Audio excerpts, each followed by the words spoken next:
Welcome to Business in Heels podcast, the podcast that inspires and educates women in business globally to succeed. Now over to your host, Anne-Marie Cross. And welcome to another episode. This is another special episode where we get to hang out with a number of the authors from the latest book, which is Dare to Rise, which covers stories of courage from 8 remarkable women. Today, we've got 2 of the authors joining us, and tomorrow we've got a number of authors to share a little bit more about their chapter and what inspired them to write them.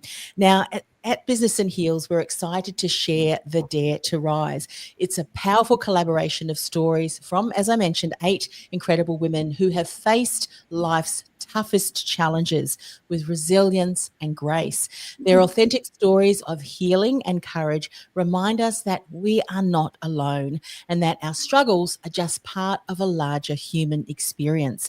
So again, today we have the privilege of speaking with Terry and Bashaki, and let's start with you, Terry. Welcome to the show.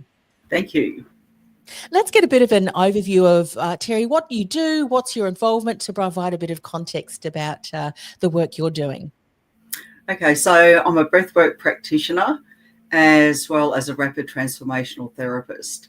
So along with my partner, Anthea, we're trying to help women who have come into their 50s and over and have suddenly realised that life's not what they thought it was going to be, not due to anything they've done, but just through life circumstances, changes in relationships, all sorts of things. The reason I was really interested in this group of women is I came out of the monastery after 40 years at 50 with no computer background, no nothing background really. I had a science background before joining the monastery. And so it was like, what do I do? I've got no money. Finances, everything's just all new. I didn't know how to use a mobile phone. And from there, Anthea and I met Anthea and looked after her through breast cancer. But I worked out how to re-educate myself and go out. And so in the end, Anthea and I were able, through changes in mindset and a lot of mentors, go from having nothing to actually buying the house that we currently have for cash, because we found ways of, like, we learned to renovate. There's so many things that women can do, and there's, like with Business in Heels too, the access to education and knowledge is so important. But also the biggest part of that journey, I think for me, was about healing the things that have gone on before, because, you know, like, you don't get to 50 and make rapid life changes or have changes happen to you that you don't expect. Mine was that my 46-year-old brother, who I'd basically brought up, dropped dead, and he was left his my niece, who was 12, my sister-in-law's migrant, as were my brother and I. So the difficult family circumstances. So I just felt I had to leave to look after my niece and also care for my elderly father. So that was a big decision. A big decision to go from something that I'd left science for to become a monk and help people through that. And I think, like, being in the monastery was great because I could help people. I was working on my own spiritual journey for that time, but I'm also a spiritual director or a spiritual companion. So I've helped people over all those years in the monastery. So, yeah, I'm just passionate about helping women, you know, like I said, in adolescence. So that's the other thing we've discovered. Adolescence is this new age with Barbara Waxman was a woman who's actually written about it. And what she's discovered is that women and, well, people, but particularly women, we're living longer now. And so when you're 50, you're really, 50 is like the new 30 or the new 40. And I don't mean that as a joke, but, you know, longevity now is going into the 90s. So, you know, we at 50, we're looking at life, or 60, like I'm 65, and, you know, I'm starting this business. But, you know, we've got a long way ahead of us, and we're just wanting to empower women and help them with the breathwork practitioner and my spiritual director's hat and the rapid transformational therapy is about helping women like heal from the things that have gone on before. And I've got a number of modalities to use that for. So, and with Anthea, she's passionate about helping people who have anxiety and also we've got some fun ways of dealing with anger. So that, and believe it or not, you can do something that's fun and get rid of all the angst we have in our body. So it's a multi-layered approach, but yeah, we're just passionate about helping people. Yeah, I love that. And thank you for sharing your background. It's interesting because throughout the various stages of your life that you've experienced, each has, we can imagine, required a level of real courage and resilience. And so often we may hear stories of courage and resilience and we think, I don't know how she did it.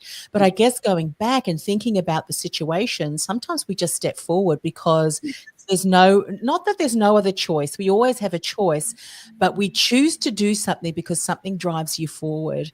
And often then we can look back, which you have done. And I'm glad that we've got an opportunity to speak to two of you, and then tomorrow the balance, that you've shared that story of courage in the hope that others realize that there is courage within them too. Absolutely. To be able to bounce back and learn no matter what age you're at. I mean, how many of us are thinking, I'm over 52, thinking, I can't possibly do that. But you know what?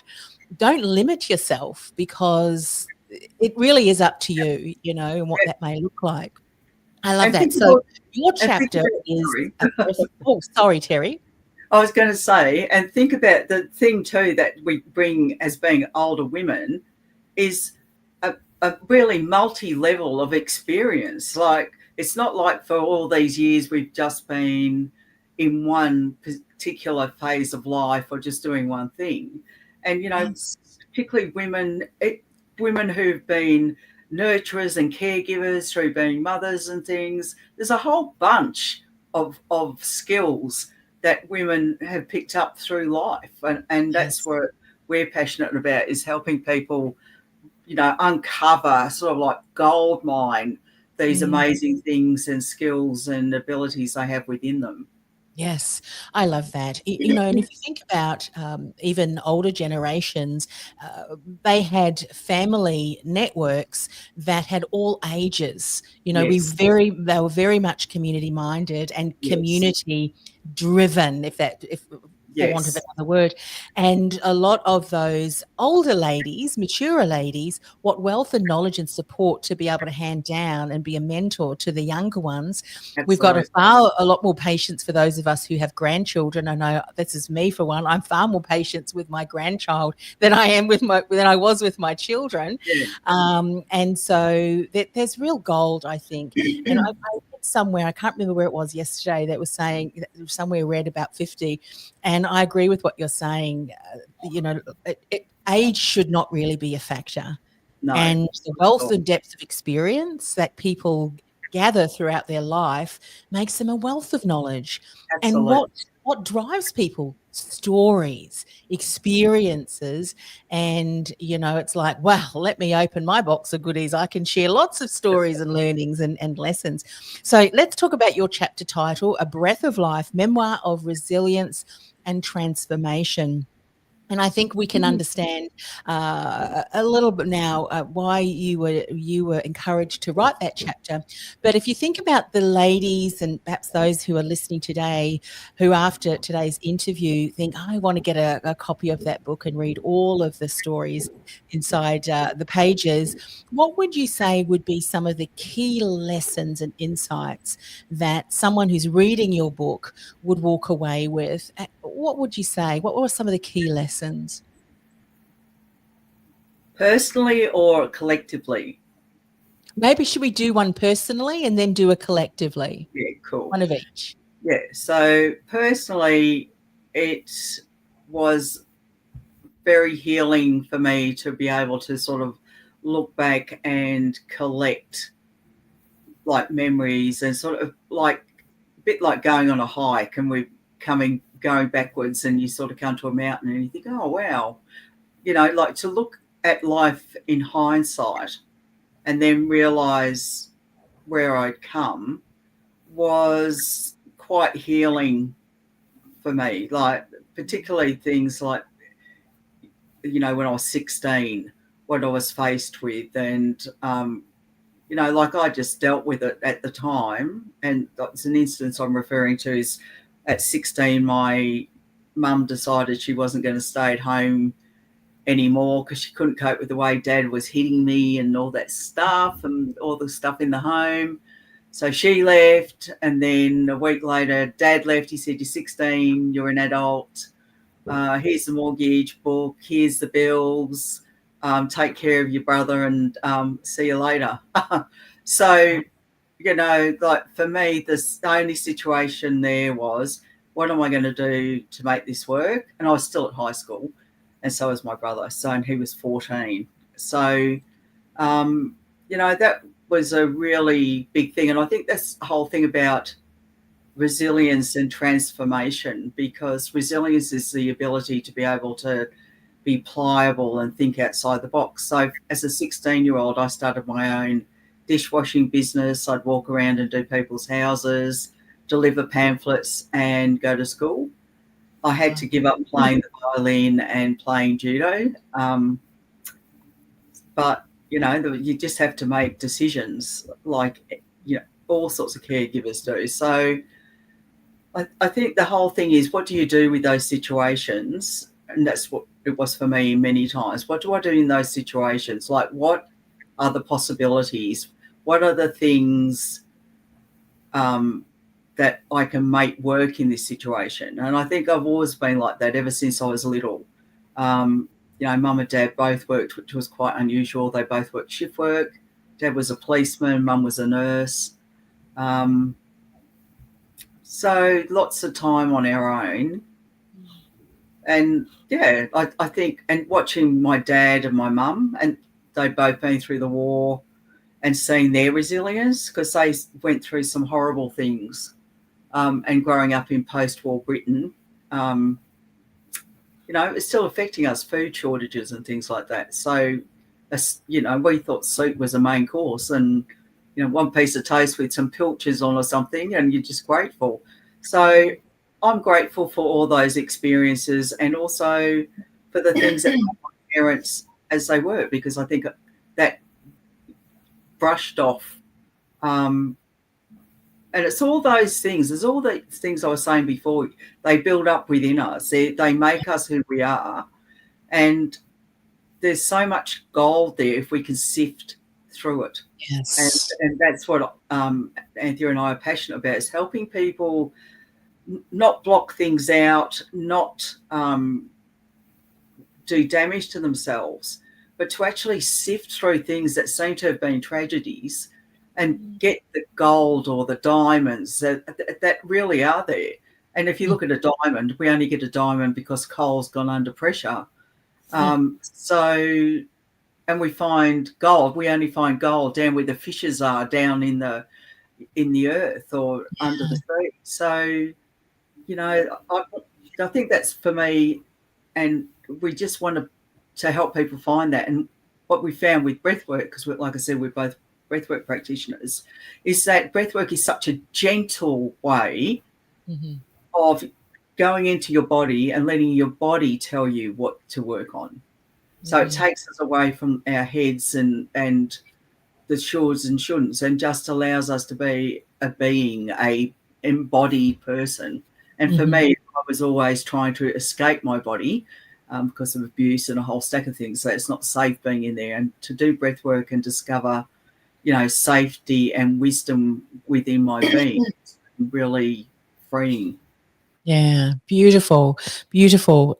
I mean, if you listen to you share your story, how many other people may have gone through similar experiences to find themselves on their own, looking after sibling at that young age? You're an adult, 16. I've still got 30-year-olds living, my children in my home, and I'm not. They can stay. Bring your families here. I wish we could allow make it all their homes closer to us. How marvelous would that be? But going back to that situation, how many people have been through similar experiences and it's kept them stuck? They have Yeah. shifted through. So I can really see how impassioned you are to help these Mm. people say, look, there is healing, Yeah. there is life beyond that pain, Yes. and not just coping, but actually thriving.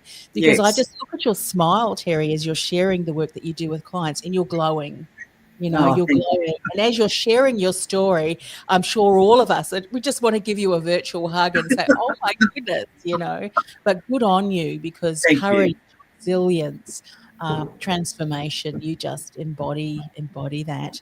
And so, look, if people want to get in contact with you, at the end of today's show, I'll share how they can get a copy of the book. But I'm sure people who've listened to you and may resonate with even parts of your story, Terry, they may want to find out more about how they can connect with you. So do you have a personal website, a business website that people can connect with? What's the best way? So we have a website. It's called breatheanewcoaching.com.au. So they can find me there. Can I give a telephone number? Of course. So my telephone number is 0450 720 862, and give me a call. We can have a chat. That would be really great. Fantastic. Well, thank you so much for taking time out of your day and sharing a little bit more about the work you do and the chapter. So we appreciate that, Terry. Mashaki, now it's your turn. Would you like to take the stage and share a little bit more about the work that you're doing? Sure. And then before I go into it, it has been so inspirational just reading everyone else's story as well. And like you just said, it gives you a sense that it is possible to come out of challenges on the other side. And I'm going through one at the moment. So just before Christmas, we learned that my mum has advanced gallbladder cancer. So I'm now in India setting up all her care and everything else. But yeah, even as I go through it, I did bring the book along so mum could read it. But just reading everyone else's chapter and reading everything just gives me a sense, when it feels like can't do anything else today, that if I just put one step in front of another, it is possible. And looking at my fellow authors and what they've come out of, it makes it seem possible. I think that's the biggest thing I've taken out of the book once I got the copy. But coming to my chapter, I wrote it off an earlier challenge. So I'm a corporate executive and I've just finished up at Coles. And I sit on a couple of not-for-profit boards. I volunteer and I mentor a few others now. And a lot of it came about, I left home because I come from a very small town in India. I left home when I was 15 to go study in the big city, and then went on to work in other bigger cities and other countries. I lived and worked in 5 different countries and now settled in Australia with my husband. But as I moved countries and coming from a small town and also a people of color background, it was difficult to come into a Western country, understand the culture, assimilate, and definitely difficult to find a job.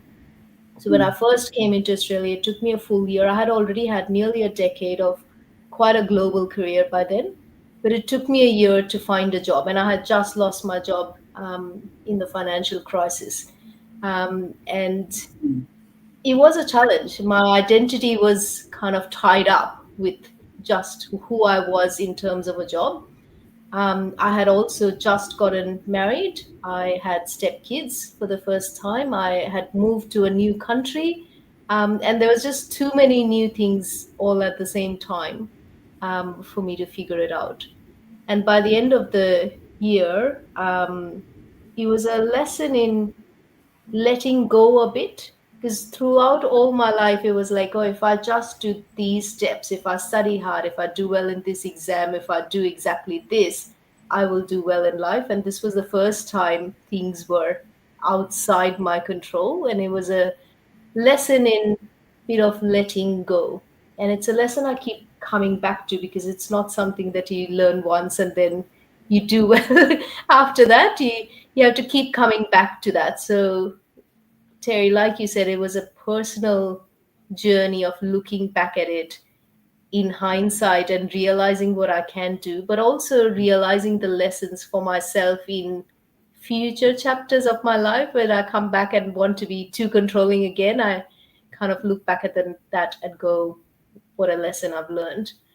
But collectively, like I said, just being able to read the book and read what 7 others have done in situations where I would have thought, yes, that is it. That is it now. My life is just that. It is defined by that. If I had to do that at 16, or if I were incarcerated, or if my child were that sick, that is it. My life would end then. That would all be it.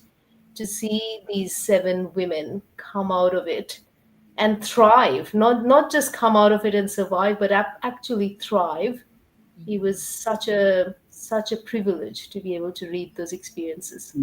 Yeah, wonderful. And of course, your chapter will give the title as Love, Loss, and New Beginnings. Something I want to pick up on what you said, Bashaki, reading other women's stories, you realize that you're not alone. And I think one of the things that we often will do as women is we may also, well, others don't understand, or I am alone, or we feel very isolated, don't we? But I'm sure all of you and the other authors as well, through sharing their stories, recognize that there is compassion, there's empathy, there's support. Yeah. Don't keep it to yourself, but share it with someone that you trust. And even collectively through reading stories, we can gain the inspiration and even some of the steps, I'm sure, on what can we do for ourselves. Would you agree that through reading those, Bashaki, you realize that you weren't alone? There were others that were there for support if we needed it, you know? Yeah. Did you experience Yeah, that? absolutely. It's something I also learned later in life. This is probably 10 years ago now. So after the event in the book, and we were doing IVF, and part of that we went to couples therapy, and something the therapist said still sticks to me. Because I was in a new country and married to someone, I was asking him to be everything in my life, because I didn't have my family near me, I didn't have my friends near me, I didn't have other things near me. I wanted him to fulfill every bit of role in my life and keeping every other thing to myself. And since then, and even now through mum's cancer diagnosis, I make sure that I have different people around me. I have the friends who I can trust and I can completely whinge about everything in life. I have some trusted mentors who I can talk about, how I'm feeling about my work life, because that's on hold right now. I have my husband, I have my in-laws. Like, there's lots of different people who fulfill different things in life. But definitely one of the biggest things, like you said, is not to keep it to myself. Like, it would be quite easy. And in our culture as well, we try to keep our suffering to ourselves and go, I don't want to make people feel awkward, and what are they going to think, and all of that. I just make sure it's a fact. So yes, there's differences in how what I share with my friend versus a work colleague, but I do share that at this point of time, this is the challenge I'm going through, and through it, some people have come up with genuine help, because like we're all saying, we all think this is the biggest challenge, no one else has faced this, but ultimately everyone has, right? Like, there's millions and millions of people in the world who are going through cancer, who are going through the loss of a loved one, and people do give their experiences, give practical things, give empathy and emotional support, and you do get something from just sharing. That's also a big reason I write quite a lot on LinkedIn, and that's a big reason of why I write. I wrote because at the start I just liked writing, but as time went on, people started coming to me with messages saying, oh, I now realize, like, I can get to the other side, I'm not alone, and it really resonates, I can relate to that. And I encourage everyone else to just share your experiences. There's so many others who will benefit from that sharing. It's wonderful. I know so often as women, I don't know if men do this, probably, but as women, we can ask, how are you? I'm really good, thanks. And then it's like, so how are you really? And then the next with someone burst out in tears, and and sometimes, as you said, Bishaki, you just need to offload and think, I feel so much better now that I've been able to share that with someone. So if we think about some of the ladies that are going to be reading your chapter, Bishaki, what would be maybe one insight or one really impactful thing? I know there's going to be many, many, many, but maybe even out of some of the things you've shared today, if that would be the one thing that she would take away from reading your chapter, what would that be? It is a sense of building your identity beyond one thing in life, and a sense of not trying to control every bit. So in my case, my identity was tied up to my work at the moment, but women will have various identities. They will think, I am a mother, I am someone's wife, I am a homemaker, I am this. So there's just different identities we set up for ourselves. And when we lose that, when our child goes away, or sometimes tragically something happens to that child, we think that is it. I am no longer something, or we go through breakup, and we go, that is it in life. And it is really necessary to build identity beyond one thing in life. And that's why I now write and I volunteer in places that are completely disconnected from my work. I mentor people. So even now, as I'm between jobs, I just finished up at Coles. I don't need to say that I am so and so at Coles to make sense of myself. I have so many different identities. And then life happens. And I had no idea that I would now be in India for an extended period of time doing this. But that is what it is. Life throws things at you, and you have to just, to a degree, let it go. And Yes, and I was just going to say that really ties back beautifully to what you said earlier about the lesson you learned was to let it go.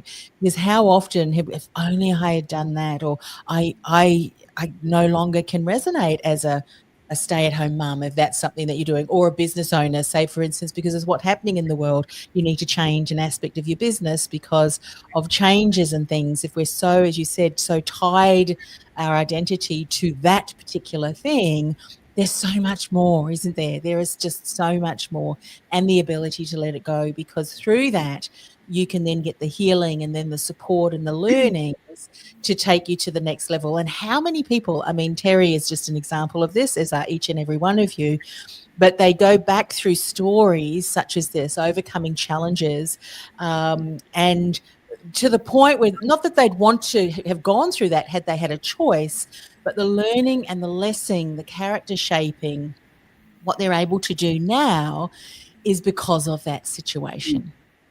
And it's that failure, or that led me down the path to where I am today.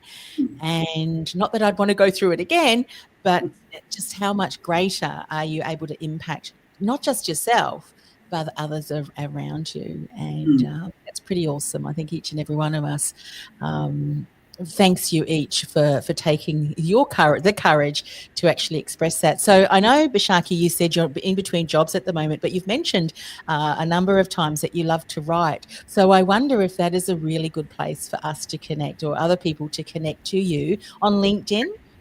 Yeah, LinkedIn is definitely the best place to connect with me. So you just type my full name, Bishaki Connor. That combination is quite rare, so you will find me on LinkedIn, and I'm very active there. Yes, and of course your surname spelled Connor. Wonderful. Well, ladies, thank you so much for coming on the show, as I've said, and sharing a snippet of your story. And of course, for those of you who are listening either live or you're catching the recording, if you are ready to be inspired and empowered, as I'm sure you were today, just listening to these wonderful ladies, then please go and grab a copy of this book. Connect to the authors, absolutely, so that you can find out more about their work. And I've got a web address here. You can get a copy, businessandheals.net/dare to rise, then an underscore, and then book. So businessandheals.net facebook.com/dare-to-rise_book. Okay, now we've got actually a number of comments here. So thank you so very much. Let me just share. I want to share this. Some of the names haven't come back, but we've got some wonderful feedback. I was so engrossed in the interviews with you ladies that I didn't even see. Great topics of empowerment. These are all on LinkedIn, so you can circle back here. Stories of resilience and determination, full of silver polishing process within us, indeed. Absolutely. Here's another one for you, ladies. And how many people also in great need of empowerment, of real life stories, feeling that if you can do it, we can do it too. Yes. Keep the magic happening, ladies, and inspiring others. Thank you, Terry. Wonderful. And then Bashaki. Great points. The intersectionality and diversity, also key factors of great wisdom, of tailored resilience. Make the journey challenging in a different level. Oh, so many more here too. Authenticity, self-belief, be you, a chest of greatness and wisdom. Thank you to Bashaki. Yes, absolutely. So if you are listening and you want to also continue the conversation, please join us all on LinkedIn. Terry, I suppose you're on LinkedIn as well? Yes, I am. Yeah. Fantastic. So you can connect with Terry on LinkedIn as well. So wonderful conversation again. Thank you both, ladies. And thank you for those of you who have left some wonderful comments as well for the authors. But for now, we'll say goodbye and we'll catch you maybe on LinkedIn to continue the conversation. Bye for now.